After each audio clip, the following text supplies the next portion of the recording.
खाड़ी देशों के युद्ध के कारण से हमारे यहाँ पर गैस की समस्या आ रही है, पेट्रोल और डीजल की समस्या आने वाली है।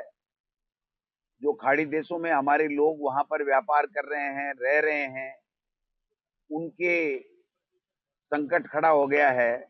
लेकिन देश की हमारी मोदी सरकार इसके ऊपर किसी तरीके से ध्यान नहीं दे रही है। अब जो संकट आया हमारे प्रदेश के अंदर, वो कॉमर्शियल जो सिलेंडर है गैस का, उसको एकदम से बंद कर दिया गया है। शादी विवाह का सीजन है, लोग शादी विवाह के कारण से जिन्होंने बुकिंग कर रखी है उनको गैस नहीं मिल पा रही है। जो घरेलू गैस है उसमें भी ऑनलाइन जो बुकिंग है वो बंद है। जा करके लाइनें लगने लग गई हैं, लोगों को परेशानी हो रही है। घर पे लोगों के खाना बनाने के लिए गैस नहीं दी जा रही है। और डेयरी सेक्टर के अंदर कॉमर्शियल सिलेंडर नहीं दे रहे हैं, तो पूरी की पूरी डेयरियों में जो प्रोडक्ट होते हैं वो सारे के सारे बंद हो गए हैं। मैं समझता हूं कि ये हमारे देश का दुर्भाग्य है कि ऐसा प्रधानमंत्री बैठा है जो अमेरिका के सामने सरेंडर हो गया। और आज लोकसभा चल रही है, फिर भी लोगों को कॉमर्शियल सिलेंडर, घरेलू सिलेंडर नहीं मिल पा रहे हैं। शादी विवाह का इतना सीजन है, कल भी हजारों की संख्या के अंदर शादियां थी। केवल और केवल जयपुर के अंदर 500 से ज्यादा शादियां थी। 11 तारीख, 12 तारीख, अभी तो सावन का सीजन है। और जो बड़े बड़े रेस्टोरेंट हैं, बड़े बड़े होटलें हैं, उनमें सारा का सारा अगर कॉमर्शियल सिलेंडर ही आप गैस का बंद कर दोगे, तो वो आए हुए मेहमानों को, लोगों को, विदेशी लोग भी यहाँ पर पर्यटक के रूप में आते हैं, तो उनका अगर खाना ही बंद हो जाएगा, होटल ही बंद हो जाएगा, सिलेंडर ही नहीं मिलेगा, तो उनका जीवन यापन कैसा होगा। तो ये बात चिंता का विषय है। लेकिन डबल इंजन की सरकार कुछ भी नहीं सोच रही। ये तो पर्चियों से चलते हैं राजस्थान के मुख्यमंत्री जी और राजस्थान की सरकार। तो इनके पास पर्ची आ गई, कोई सिलेंडर बुकिंग नहीं होगी, कुछ भी नहीं होगा। तो ये बहुत बड़ा एक संकट खड़ा होने वाला है लोगों की आजीविका पे, लोगों के संस्कारों पे। शादी विवाह में जो पर्यटक हमारे देश में आए, वो क्या मैसेज लेकर के जाएंगे कि हमें खाना तक, जिस होटल में हमने 50-50 हजार रुपए, 1-1 लाख रुपए एक एक नाइट के रहने के जो देता है, उसको अगर समय पे खाना ही नहीं मिलेगा, तो क्या मैसेज हमारे देश का लेकर के जाएगा।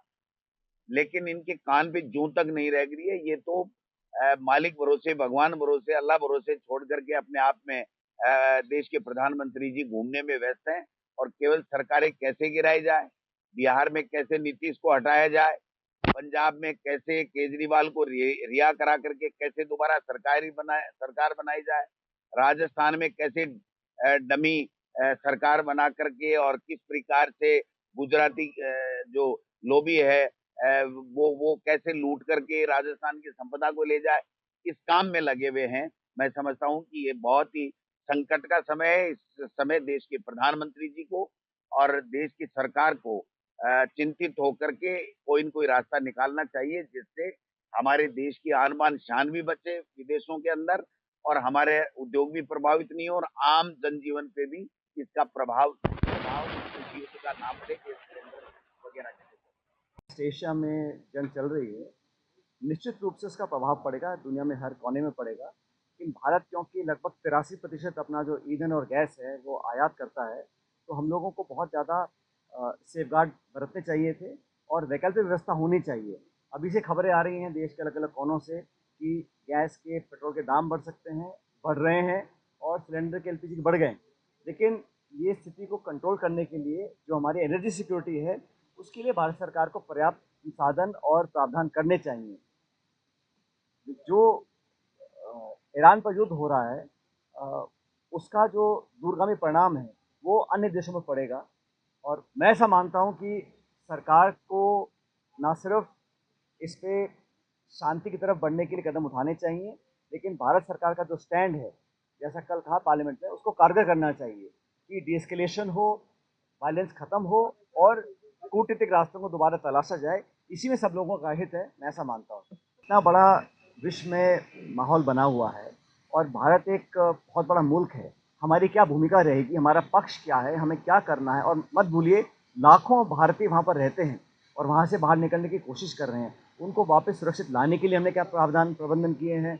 ईंधन, gas, petrol, crude oil, trade, इस पर जो इम्पैक्ट पड़ेगा उस पर भारत सरकार को खुलासा करना चाहिए। और संसद होता ही चर्चा करने के लिए है। इतना बड़ा युद्ध हो रहा है, इतने सारे मुल्क उसमें इन्वॉल्व हो गए हैं और भारत सरकार को खुले तौर पर आकर बोलना चाहिए कि भारत का ये स्टैंड है, ये हम लोग आने वाले समय में करना चाहते हैं। चर्चा ना करना सदन की, मैं समझता हूँ, सम्मान को कम करना है। हर मुद्दे पर चर्चा होनी चाहिए और समूचा विपक्ष, कोई एक दल की बात नहीं है, समूचा विपक्ष चाहता है कि जो लाखों लोग आज खाड़ी में फंसे हुए हैं उनका भविष्य में क्या होगा, उनकी सुरक्षा का हमको क्या आश्वासन मिला है। अगर भारत सरकार ने द्विपक्षीय वार्ता की है उन सभी मुल्कों से, उसका क्या परिणाम आया, कब तक वो लोग वापस आ सकते हैं और हमारे दूतावास वहाँ पे क्या प्रबंध कर रहे हैं लोगों की जान माल की सुरक्षा के लिए। बहुत सारे इश्यूज़ हैं और इन तमाम मुद्दों पर चर्चा सदन में होनी चाहिए। और अगर सरकार नहीं करना चाहती है तो कुछ ना कुछ छुपाने को होगा या कुछ ना कुछ बताने से हिचकिचा रहे होंगे। मैं इसको गलत मानता हूँ। कुछ ऐसे बिल होते हैं जो ये वर्तमान सरकार लाती है सिर्फ सुर्खियाँ बटोरने के लिए, समाज में विभाजन करने के लिए। इन पर कोई चर्चा, कोई संवाद, कोई जनता से, विपक्ष से कोई चर्चा हुई नहीं। सिर्फ और सिर्फ प्रदेश में मैसेज देने के लिए कि धर्म और जाति के नाम पर हम राजनीति करेंगे और ये संकेत देने के लिए इस प्रकार के बिल लाए जाते हैं। मैं इस प्रकार के बिलों को गलत मानता हूँ क्योंकि इससे आपस में दूरियां बढ़ती हैं, लोगों को आकांक्षाएं होती हैं कि हम लोग भविष्य में क्या कर पाएंगे। और इस बिल को लाने का कोई ज़रूरत नहीं थी और ना किसी ने डिमांड करी थी। ये तो सिर्फ पॉलिटिकल हित साधने के लिए सरकार बिल लेकर आई है। बाकी सरकार की 2.25 साल की परफॉर्मेंस है, हम सब ने देख ली है। सिर्फ और सिर्फ घोषणा हो रही हैं और पूरे प्रदेश में ये मालूम नहीं है कि सरकार किस दिशा में जा रही है। मंत्री कुछ बोलते हैं, अफसर कुछ करते हैं, घोषणा कुछ होती है, धरातल पर काम होता नहीं है। तो सरकार निश्चित रूप से बैकफुट पे इसलिए भी है क्योंकि वो चुनाव कराने से डरती है। कोई स्थानीय चुनाव कराने के लिए सरकार की मंशा नहीं है। बार बार बहानेबाजी होती है, कभी कोर्ट कचहरे का एक्सक्यूज़ आता है या कोई और प्रावधान लेकर आते हैं। लेकिन पंचायत, नगर पालिका, ये चुनाव संविधान में लिखा होने चाहिए। किसी न किसी वजह से जानबूझ के इनको टाला जाता है और जनता समझ रही है कि भाजपा की सरकार एक्सपोज हो गई है क्योंकि अब जनता के बीच जाएंगे तो बुरी तरह हारना बीजेपी को पड़ेगा। इस हार के डर से ये सरकार बैकफुट पर है।